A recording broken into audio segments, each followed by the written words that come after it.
Time to have a quick chat about the perceived divide in the Warhammer community. Would you describe yourself more of a casual or competitive player?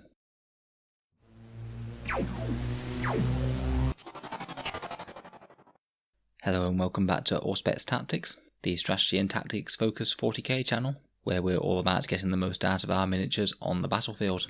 Today we're going to be doing a little bit more of a discussion and opinions type video, which I don't really do very often, but I think that it's sometimes worth talking about the various issues around playing our games of model soldiers to help everyone have a good time and have reasonable expectations of what to get out of a game. So let's get into it then.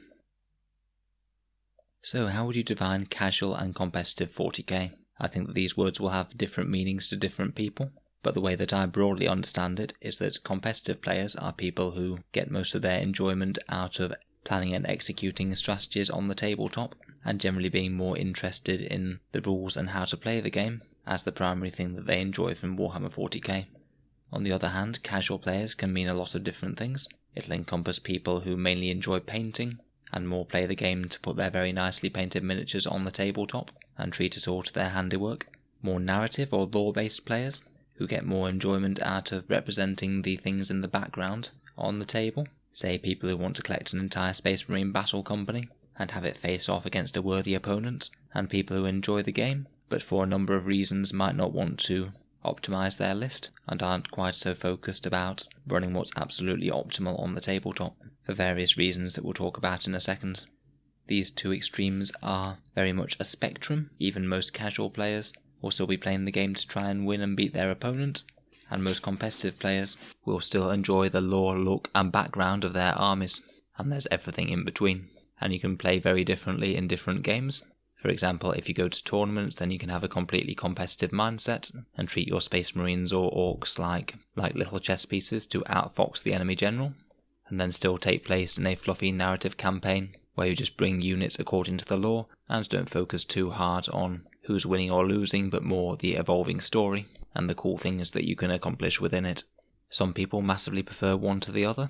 Some people just aren't interested in playing casual games, and some just aren't interested in playing competitive games, which is both absolutely fine. They are quite different ways of enjoying the hobby. As you can probably suspect, as a tactics channel, I generally prefer competitive games, but I've got absolutely nothing against playing more narrative games, or just deliberately picking a whole load of de-optimized interesting units to shake things up a bit and pose a different tactical challenge. And I do enjoy the painting side of the hobby quite a lot. I'll work quite hard to make sure that my miniatures are painted before a tournament, and I have picked up a Best Painted award a couple of times when I've got a bit lucky and there isn't one of the many people who are significantly better at painting than me. I don't think that competitive gamers are literally just about tournaments. You can still play very competitively when you're just having games with your friends, although obviously a lot of competitive players do enjoy tournaments, as that's a way to play a structured event and test your tactics and strategies against similar like-minded players. Now, competitive and casual players don't always 100% see eye to eye. I think that the main issues come when people don't communicate about what sort of game of Warhammer they want to play, such as a casual player not enjoying a game where their opponent's a little bit too focused on the pursuit of victory, or using an unlikely mixture of units that doesn't really reflect the lore in any way, or a competitive player bringing a strong army list and maybe not getting invited back for games with people who like to play a bit more casually. There are some derogatory terms that are thrown around against people who occupy the extremes of the spectrum. People often call competitive players win at all cost players, or WAAC, W-A-A-C. I don't personally think that competitive and win at all costs are synonymous. I feel that in general the term win at all costs more represents the type of player who will literally pursue any means of victory, not just good tactical generalship, but less scrupulous means to gain an advantage, such as things like list tailoring, poor sportsmanship in-game, or perhaps rarely outright cheating. I personally think that you can be a competitive 40k player without being a win-at-all-costs player. My personal philosophy is that if I'm playing a competitive game, I'll do everything in my power to try and win the game through the tactics and the rules, while also trying to show good sportsmanship to my opponent, so it actually is the person who has the best tactics and strategies and plays them well who will come out as the victor. I wouldn't enjoy it anywhere near as much if I was playing a game that I knew wasn't a fair fight, and also in most scenarios it's more important that both players are having a good time, rather than whoever actually wins or loses in the end. I try and keep focused on if I'm losing to enjoy the last stand my forces can put up and think about how I might be able to improve for next time, so I don't really mind all that much when I lose, whether it's in or outside of a tournament.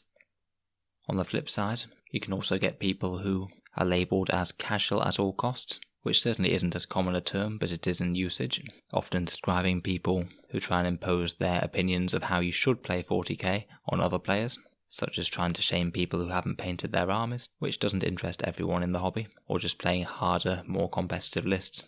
Again, playing against such a player could lead to a bad experience for a more competitive player, if they're talked down to a lot because of the army that they've chosen to field. Now, neither of these extremes really represent the majority of the hobby in any way. You just tend to hear about them a lot more because you hear about people who are willing to upset other people a disproportionate amount. I do think that at least in the competitive scene, that the win at all costs player is becoming rarer. The vast majority of people that I meet when I go to tournaments are absolutely lovely people and show good sportsmanship when playing a game.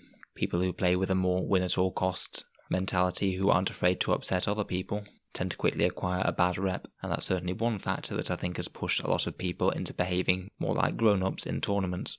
I think that the fact that the player base is now a little bit older as a demographic probably also goes into this, and just from my anecdotal experience, I feel like the competitive scene in particular has learnt a lot over the last 10 years. Now, we talked a bit earlier about why a more casual player might not want to optimise their army for several reasons, so here are some of them.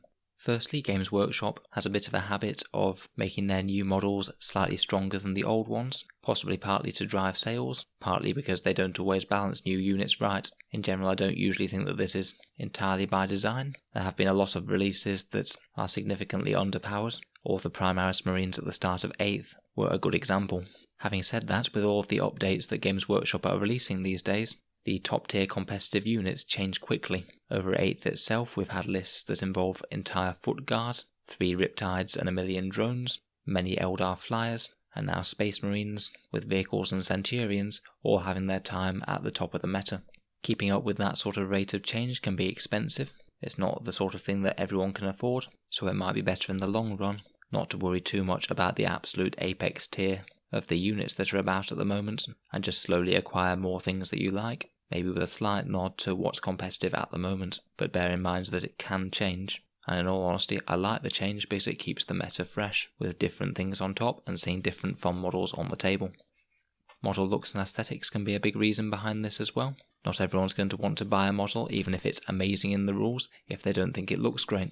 For example, I was very tempted to buy a bunch of Plague Bearers when that sort of list was going around, as I quite enjoy playing Horde armies, but I decided not to, mainly just because I'm not the biggest fan of the Nurgle aesthetic.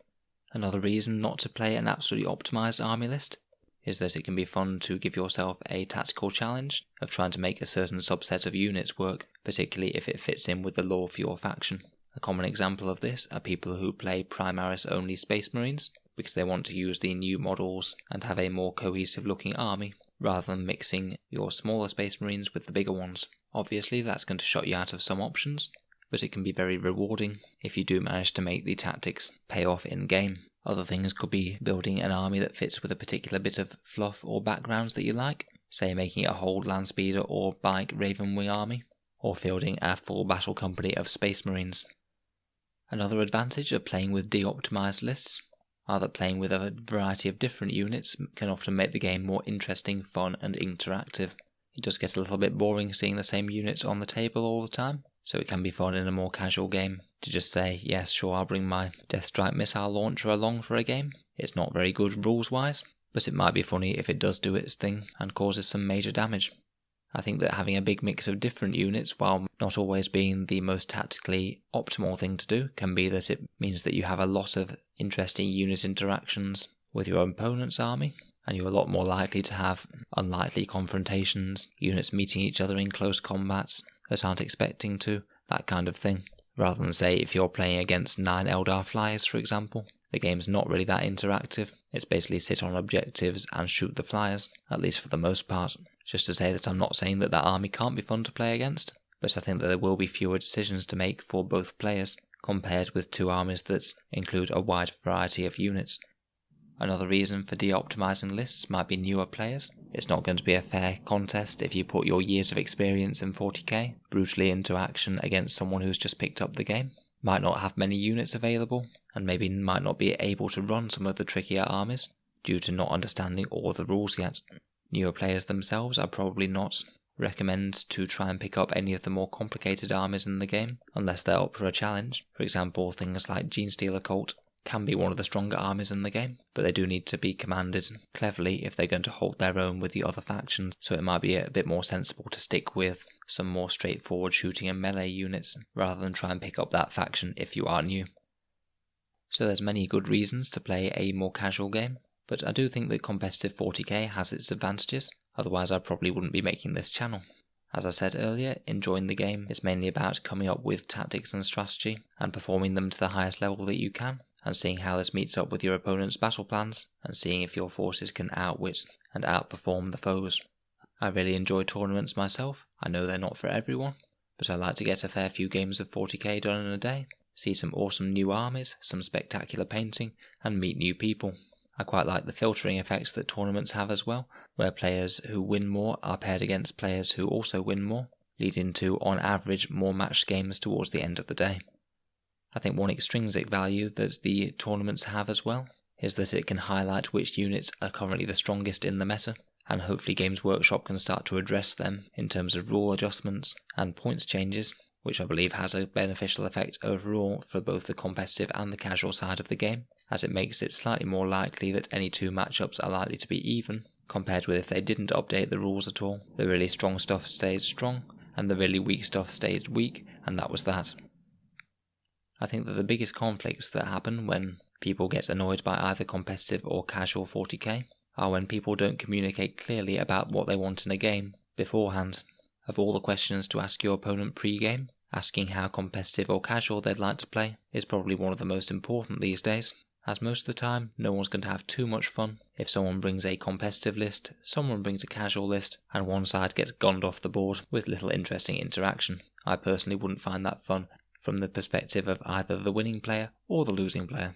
I know 40k is never going to be perfectly balanced, but by having that discussion beforehand, you can at least make it closer to being a balanced game. So in terms of my channel and the videos that I make, I'd really like to cater to both sides of the hobby, as I feel that both of them are incredibly important, and it's all a spectrum. Pretty much no one is either 100% a competitive or a casual player in 40k, myself included, so when I make my tactics videos, I'll be trying to include all the ways and things that I can think of to run the less optimized units, as there's a lot of different reasons you might run a unit in a game of 40k, other than the fact that it's the most optimal choice in-game. So I hope that I've managed to get through most of that without offending or annoying too many people. I know that this can be a bit of a touchy subject. You only have to look at some of the threads in Daka Daka to see people getting very sanctimonious one way or the other. At the end of the day, it's a fun miniatures game, and people are perfectly within their rights to enjoy it in different ways. I'd really like to hear your thoughts and opinions down in the comments below. We'll be returning to our more regular tactics-focused videos next time, so I look forward to seeing you guys there. If you enjoy my content, feel free to subscribe to Auspex Tactics, or to support me on Patreon, where you'll find the link down in the description. Thanks again for listening, and I'll see you guys next time.